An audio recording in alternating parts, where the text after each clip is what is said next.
पागल हो गया तू? किससे शादी कर ली है तूने?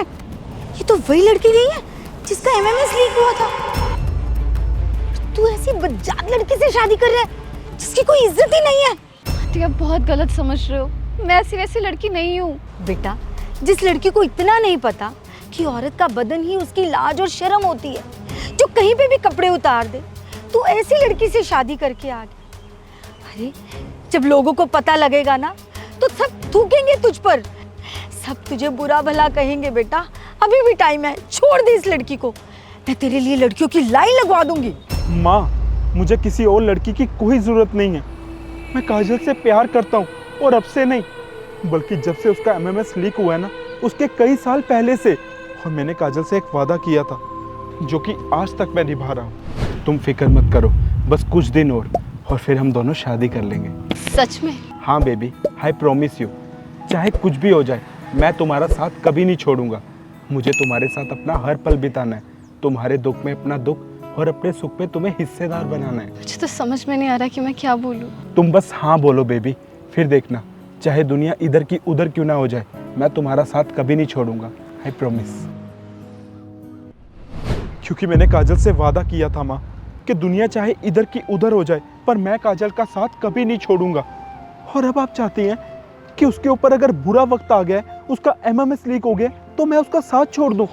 नहीं माँ, मैं ऐसा बिल्कुल भी नहीं करूंगा। किसी ने सच ही कहा है कि प्यार अंधा होता है। बेटा अभी भी सोच ले, ये लड़की घर में सिर्फ और सिर्फ बदनामी लेकर आएगी और कुछ नहीं। कैसे बदनामी आंटी जी? एमएमएस में जो कुछ भी हुआ वो मैंने जानबूझ के तो नहीं किया ना। तुम बिल्कुल ठीक बोल रही हो काजल। माँ, काजल तो सिर्फ शॉप पे कपड़े खरीदने गई थी। अब उसे क्या पता था कि उसके चेंजिंग रूम में ऐसे कैमरा लगा होगा। एग्जैक्टली। और आंटी जी आपने बिल्कुल ठीक कहा कि शर्म और लाज औरत का गहना होती है। अब आप ही बताइए, कोई भी लड़की अपनी इज्जत ऐसे क्यों उछालेगी? और माँ, अब जिस समाज की बात कर रही है ना, वो एक ऐसी लड़की को बदनाम कर रहे हैं जिसकी कोई गलती ही नहीं है। और मुझे ऐसे समाज में नहीं रहना है। लोगों को लड़की कपड़े बदलते हुए तो दिखाई दे गई, लेकिन जिस लड़के ने उसकी ये वीडियो बनाई है, उसका क्या? वो तो आज भी उस शॉप पे आराम से बैठा है। अगर आपको अभी भी इस समाज की फिक्र है ना, तो माँ माफ़ कीजिए, आप गलत साइड पे हैं। क्योंकि गलती ना उस गलत समाज की है, ना कि काजल की। बेटा तू बिल्कुल ठीक कह रहा है। यहाँ गलती इस लड़की की नहीं, बल्कि हमारे समाज की है, जो खुद ही गंदी सोच लेके बैठा हुआ है। मैं तेरे साथ हूँ बेटा, तू बहू को लेके घर आ जा।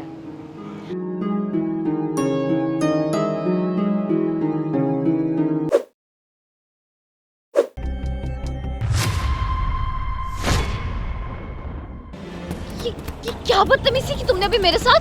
बदतमीजी नहीं मैडम, मैं तो सिर्फ ये देख रहा था कि जिस लड़की के ऊपर मैं इतने पैसे उड़ाने वाला हूँ वो कैसी है। तुम्हारी हिम्मत कैसी मुझसे ऐसे बात करने की? तुम्हें शर्म नहीं आती है एक प्रेग्नेंट लड़की के साथ ऐसे बात करते हुए? अरे हाँ, तुम तो प्रेग्नेंट हो यार, तो तुम्हारा पति भी होगा नहीं? तुम्हें इस चीज से क्या मतलब?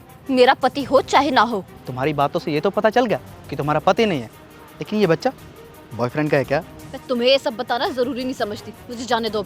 अरे अरे रुको मेरी जान, बात तो सुनो। देखो, अगर तुम चाहो तो इस बच्चे को गिरा सकती हो और उसके बदले में तुम्हें ढेर सारे पैसे दूंगा। हरामजादे!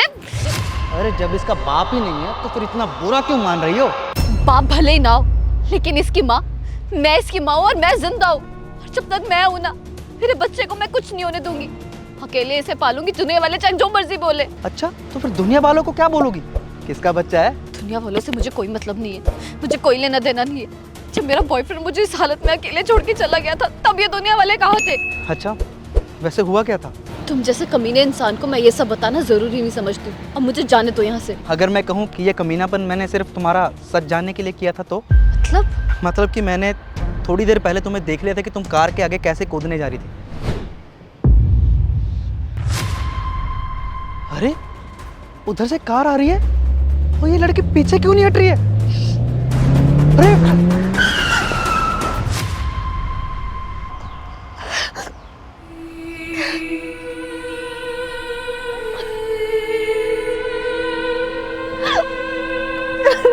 इसका मतलब तुम मेरी लाचारी का फायदा उठाने के लिए आए हो यहाँ पर? अरे नहीं नहीं, सच कहो तो मैं तुम्हारी लाचारी और बेबसी का फ़ायदा नहीं उठाना चाहता था, इसलिए मैंने ये सब किया। अगर मैं तुमसे डायरेक्ट आके पूछता तो शायद तुम मुझे अपना सच ना बताते, इसलिए मैंने ये सब किया। लेकिन अब मुझे यकीन हो चुका है कि तुम एक स्ट्रांग वूमन हो, जो खुद तो मरना चाहती हो लेकिन अपने बच्चे के लिए जीना चाहती हो। क्या मैं जान सकता हूँ कि तुम खुद क्यों मरना चाहती हो? अर्जुन, हाँ? तुम पापा बनने वाले हो। क्या क्या बकवास कर रही हो तुम ये? बकवास नहीं कर रही हूँ अर्जुन, मैं सच बोल रही हूँ, मैं प्रेग्नेंट हूँ। देखो प्रीति, अगर ये मजाक है तो ठीक है, लेकिन अगर ये सच है ना तो मैं इसको अपनी औलाद बोल के पैदा नहीं होने दे सकता। पैदा नहीं होने दे सकते? अर्जुन, ये हम दोनों का बच्चा है। हमारा बच्चा है या किसी और का बच्चा है जिसको तुम मेरे सर पे मरना चाहती हो? तुम ये बात बोल भी कैसे सकते हो? देखो प्रीति, बात ये है कि मैं इस बच्चे को अफोर्ड नहीं कर सकता, सॉरी। अर्जुन, हम शादी करने वाले थे ना? शादी करने वाले थे और करने में बहुत फर्क होता है प्रीति, और इस बात का तुम्हें ख्याल रखना चाहिए था कि हमसे कोई गलती ना हो। और अगर गलती हो गई है ना तो इसे तुम संभालोगी, मैं नहीं। अगर आज के बाद मुझसे मिलने आना हो ना या बात भी करनी हो तो ये बच्चे को साथ में मत लेके आना, या ये मत बोलना कि मैं माँ बनने वाली हूँ। इसे अबॉर्ट करवा दो, समझी? अर्जुन, अर्जुन मेरी बात तो सुनो अर्जुन।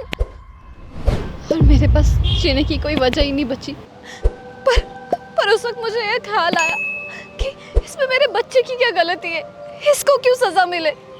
फिर मैंने डिसाइड किया कि चाहे कुछ भी हो जाए, मैं अपने बच्चे को अकेले पालूंगी, इसे पैदा करूंगी, इसकी परवरिश भी करूंगी। वैसे अगर तुमने फैसला कर ही लिया है तो अच्छी बात है, लेकिन मैं तुम्हारी सच्चाई जानने के बाद तुम्हारी हेल्प करना चाहता था। हेल्प? कैसी हेल्प? मेरी शादी को 5 साल हो गए हैं और हमें कोई बच्चा नहीं हो रहा। जब मैंने तुम्हें कार के आगे जाते हुए देखा और फिर पीछे हटते हुए देखा तो मैंने सोचा कि तुम्हारा सच जानने के बाद ये फैसला करूं कि ये बच्चा तुम हमें दे दो। इससे तुम्हारे बच्चे को नई ज़िंदगी मिल जाएगी और तुम्हें भी।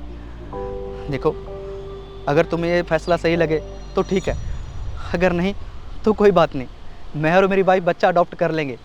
लेकिन इस सब में जो भी मैंने किया उसके लिए मुझे माफ़ कर देना। शायद तुम ठीक कह रहे हो, मैं चाहे जितनी भी स्ट्रांग बन जाऊं, लेकिन ये दुनिया वाले ये बहुत मतलबी है। आज जिस जगह मैं खड़ी हूँ, कल को मेरे बच्चे को भी वही लाकर खड़ा कर देंगे, उसे ताने मारेंगे कि उसका बाप कौन है। इससे अच्छा होगा कि मैं डिलीवरी करके अपना बच्चा आप लोगों को दे दूँ। मैं वादा करती हूँ, जैसे मेरी डिलीवरी होगी मैं अपना बच्चा आपको दे दूँगी और आपका एहसान ज़िंदगी भर नहीं भूलूंगी। अरे नहीं, एहसान तो हम नहीं भूलेंगे ज़िंदगी भर आपका।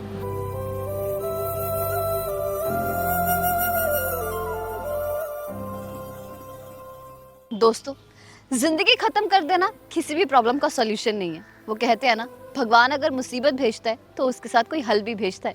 अगर आपको हमारी वीडियो अच्छी लगी हो तो अपने फ्रेंड्स और फैमिली के साथ ज़रूर शेयर कीजिए और हमारी वीडियो पे लाइक और कमेंट करना बिल्कुल ना भूलें। Thank you.